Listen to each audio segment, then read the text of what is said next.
Good afternoon, everyone. Hopefully you are seeing my screen.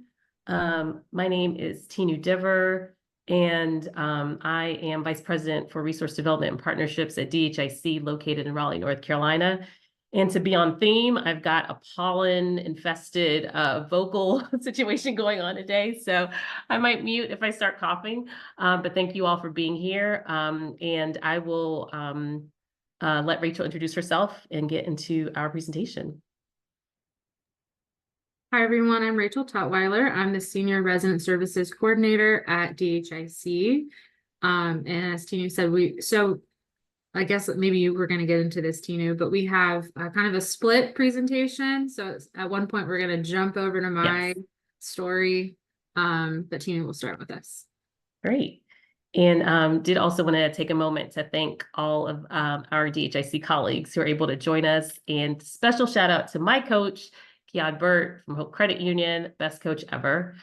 So our presentation today is going to be comparing city level and neighborhood community safety and public service data in Raleigh, North Carolina.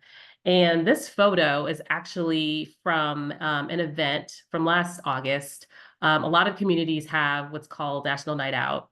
And typically that's an event that is intended to build relationships between the community and the police and public safety officers.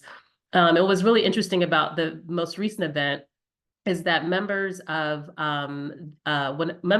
what's called the Sunshine Committee at one of our communities that we'll talk a little bit about today with y'all actually used that opportunity to approach the city of Raleigh's police chief, Chief Patterson, who's pictured there, about having a meeting and a conversation about concerns regarding public safety in their community that they wanted to see change. So this story and this photo encapsulates I think a lot of the energy of why this data is important to us and why we were really interested in being able to see, to take a look at both our data and the city's data to understand the concerns around community safety in some of DHIC's communities.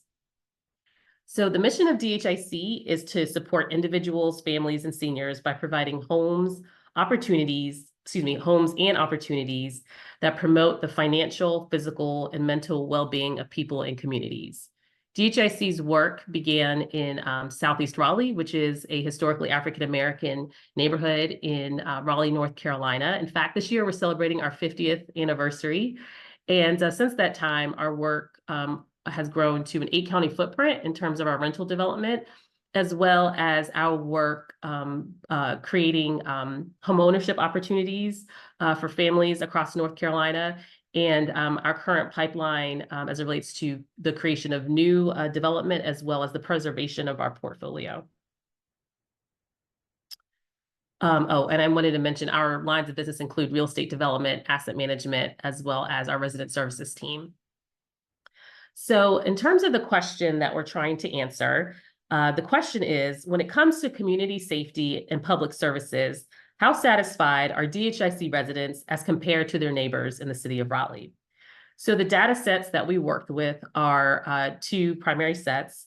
The community impact measurement data that we as an organization collect every 3 years as part of the NeighborWorks CIM effort. That effort includes a couple of other data collections, but includes a survey. So that included our most recent survey of 202 households in the Village at Washington Terrace, Booker Park North, and Booker Park South, which are 3 DHIC communities kind of all co-located in the geographic area that you see represented in the photo below, in the photo in front of you. And then the other data set is the City of Raleigh's community survey, which is conducted every 2 years. So those two surveys kind of overlap every once in a while. And that survey is conducted via a random sample of city residents who can complete it online or via mail. And the most recent data collection being in 2022 and sampled a little over 1,000 households. And what's important to also keep in mind as it relates to looking at these two data sets is both history and context. In terms of history, as I mentioned, the 3 DHIC communities that are part of the survey for CIM are located on a site that DHIC purchased out of foreclosure in 2014. It is a site that was originally, the entire site was originally referred to as Washington Terrace, and it was one of the first neighborhoods where African Americans could rent in the city of Raleigh, and was built in the 1950s. However, after some years of disrepair and falling into foreclosure, DHIC purchased that property with the intention of creating and preserving affordable housing in an area of the city that at the time was seeing extreme and rapid gentrification. Fast forward to 2024, and the larger context is that when you look at population growth in the United States, a large part of that, actually the highest percentage of that, is occurring in the South, particularly the southeastern United States. And then when you look at the South, the state of North Carolina is experiencing a significant percentage of that growth. And then when you look at North Carolina, Wake County, where the city of Raleigh is located, is experiencing an exponential amount of growth. And then when you look at the city of Raleigh, Southeast Raleigh, which is where this property is located, is experiencing some of the most extreme growth and also gentrification. So why we were really interested in looking at these two data sets is because we were realizing and seeing in real time how quickly the character of the neighborhood is changing, and really wanted to understand if the level of satisfaction or dissatisfaction that the larger community was experiencing around some areas was either shared or different with this particular neighborhood. So first, I want to talk a bit about the demographics of the two communities, and then I'm going to talk about some public services data, and then I'll pass off to Rachel to talk about safety, and then we'll circle back with our findings and recommendations. So in terms of demographics, one of the things that really jumped out to me was that the difference in the demographics between the city at large and the DHIC communities. I knew from just being part of the data collection this summer that particularly when it came to the breakdown between owners and renters, that we were serving all rental communities, 2 senior sites and a family site. And so, knew that was going to be the case, but found it really interesting to see how different the breakdown was in terms of the larger city data.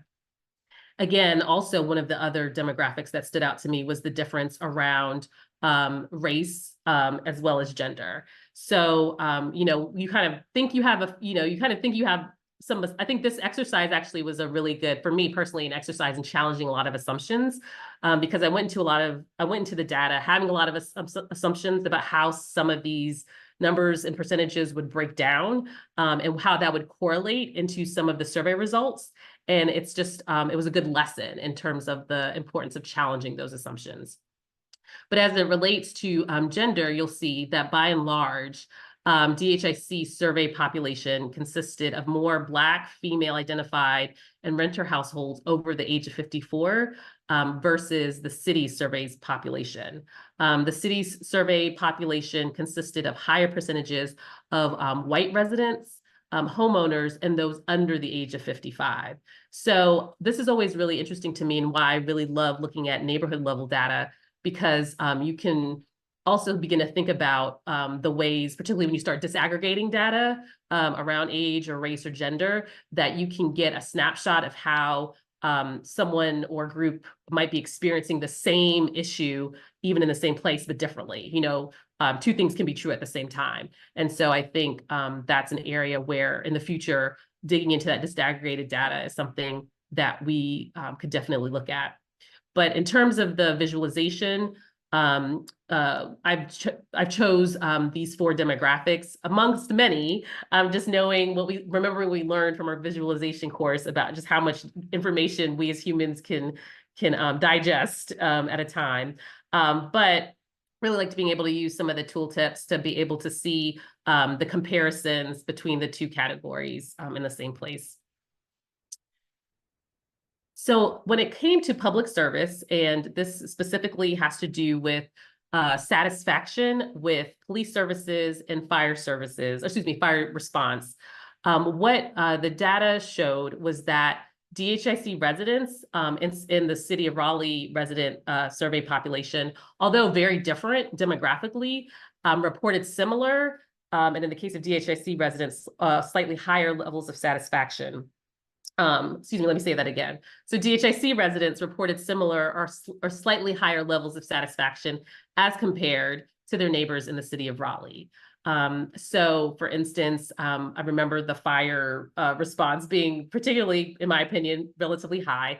And just to explain what this is, the way that the city reports their data on this area is the percentage of respondents who basically gave the top two scores. So I think it's like very good, good, fair, poor, very poor, something like that. So these numbers represent what percentage of respondents gave those top two ratings. And that was really something important to know, because once we started working with the city's data and understanding how they asked questions and how they reported data, we had to go back on our end and kind of change some of our the way that we were looking at our data, in some cases having to make new data sets, because our data was reported out as one way, the city's reported out another way. And so we wanted to make sure that we were looking at the same types of numbers.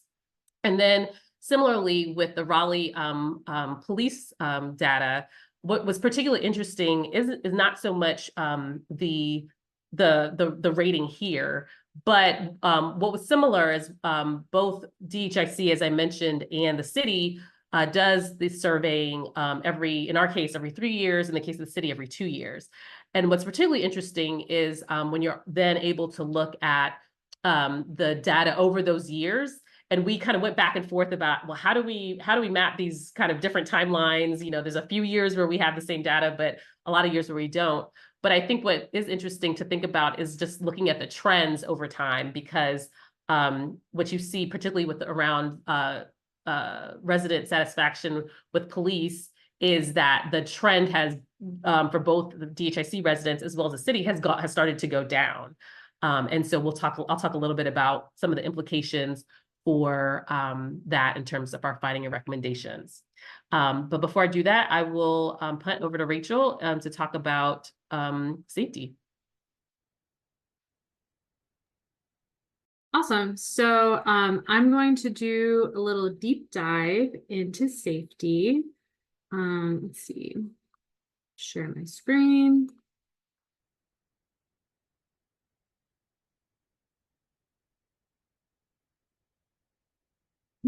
Sorry, everyone. Let's get presentation mode going. Sorry, hold on just a second.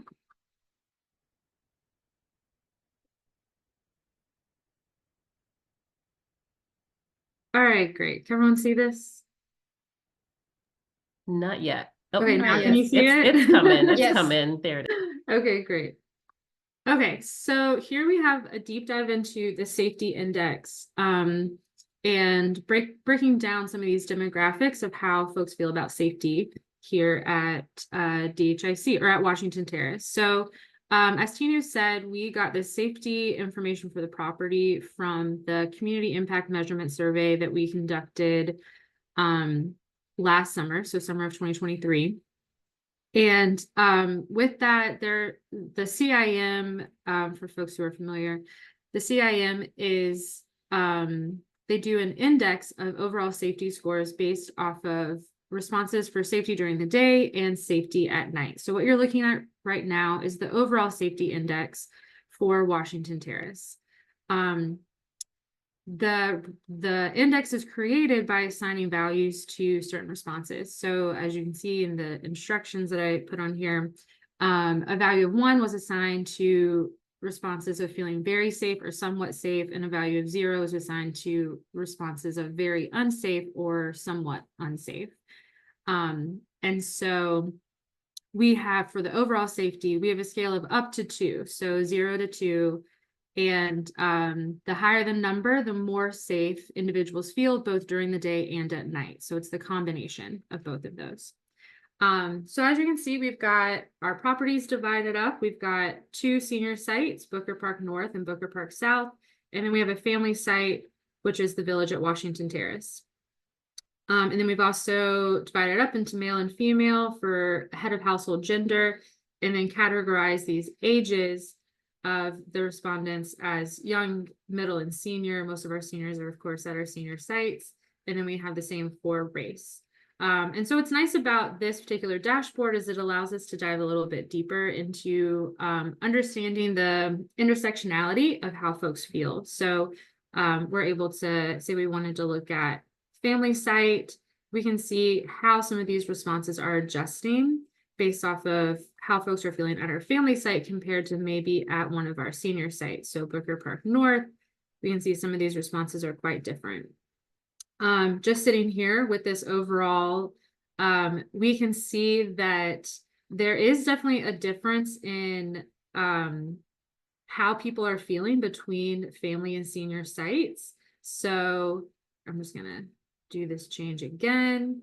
So if we looked at race specifically, we do see a change in different demographics and who feels safest at the site between these two races. And I'm not going to break down and theorize all of them, but I do want to demonstrate just how, if we are noticing a trend or we're saying, hey, we wonder how this particular demographic feels, we can go through and select and see these different scores and measures and get kind of an overall picture of what's going on. Next, we have the same index, but just for the day. So this is on a scale of 0 to 1, because again, the day and the night were added together for the overall. So that's a scale of 2. This is a scale of 1. And so the same thing, we can click on here and see how folks maybe feel differently about things based on their property or based on some of these demographics. As you can see right here, during the day, we're not having a lot of changes by selecting differences in demographics. And I'm just kind of demonstrating this for you, which is not too surprising that folks are feeling overall fairly safe during the day. These are all pretty high indexes that we're interacting with. But if we switch over to night, we do see a change. And we do see some changes within the individual properties too, where our seniors are not feeling quite as safe as our family sites. Which is interesting for us to make note of and think about what are the different demographics that we have at our sites. And what you don't have here is counts of what those demographics are. And so this is something where if Tinu and I were operating in the same story, we might be able to bridge those gaps for you, but because of technical stuff and whatnot, here we are. But it is interesting to see the difference between properties and also just that overall difference between day and night across each of these demographic areas is definitely showing feelings of less safety at night. And then if we compare this to overall city of Raleigh, we're actually pretty on par with how folks are feeling in general safety wise. So combining both our very safe and somewhat safe responses, 91.6% of residents feel safe on site or on the campus. And that compares to 94% of respondents in the community survey who said they feel very safe or somewhat safe in their neighborhood. So there are some, in that survey, there are responses for just generally in Raleigh or downtown Raleigh, but we specifically pulled out the item of in your neighborhood because that is where the residents are responding to when they have filled out 1 minute. Thank you. When they filled out these safety responses, as they're thinking about their neighborhood. So you can see we're really on par, just a little bit less safe, but considering the history of Southeast Raleigh, and that it's typically seen as a more dangerous part, whether or not that's true, that is the image. This is pretty good. I feel good to know that we're not that far behind the city at large. And then at night, we have a little bit more distance. So residents feel, oh, sorry, this is supposed to be unsafe. I'm sorry, I'm getting confused. The residents do feel fairly safe at night. So 61.9% of residents feel safe compared to the 74% of residents in the overall city of Raleigh. So we're a little bit behind, but again, that's not too surprising given what we know just about general feelings within the city and within the neighborhood or within Southeast Raleigh. So yeah, just a little snapshot right there. And I think that I'm just gonna wrap up right here. I'm just gonna switch back really quick, and one last slide, we're done. So in terms of recommendations and findings, this actual photo is from the meeting that the Sunshine Committee had with Chief Patterson and her team. And one of the things I was there, obviously, because I took a photo. But one of the things that struck me was how much the police chief's team talked about the data that they collected in terms of really helping people to understand, what was going on in the community, what they're responding to, what they're seeing, be able to compare notes. And I see the benefit of this type of inquiry to really, one, to check on whether as a way to check as to whether like neighborhood concerns are really getting up to the level of attention and priority at the city council. Sometimes folks feel like they're not being heard, or they feel like, if they don't live in a certain neighborhood or don't, have a certain proximity to elected officials, that they're not heard. But I think one of the things that I came away with from this exercise was just how similar the input that the city is getting writ large also reflects the concerns of neighborhoods. And then I also think as the city launches into their next community survey this year, that it's an opportunity for us to think about how to connect this work to our leadership development with our resident services team, and how to support the residents in continuing to provide concrete feedback to the city in terms of what they feel they need to enhance and improve safety and services. So we'll stop there. Thanks everyone for coming to our TED Talk. Thank you.